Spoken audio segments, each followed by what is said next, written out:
Ito lang ating Elias na the one. Lag na lang si Elias, guys. O, diba? Ang sarap talaga panoorin pagka ganito ang iyong partner.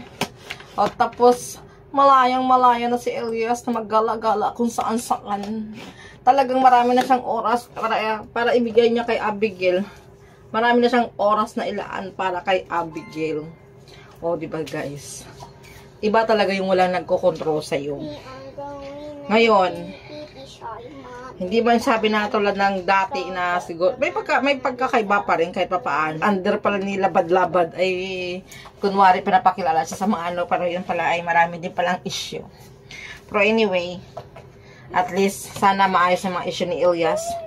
At para patuloy na at magpayapa ang kanilang pagmamahala ni Abigail. Gaya nito ni sino to? Ni AA at saka ni Shaira de Guzman.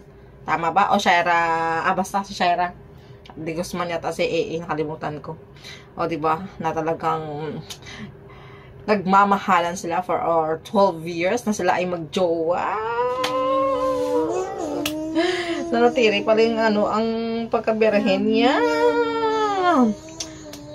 So, nakakatuwa na mga ganong sitwasyon talaga na makikita mo na talaga na nagmamahalan kayo. Pinaglalaban yung pagmamahalan na nandigan sa pagmamahalan.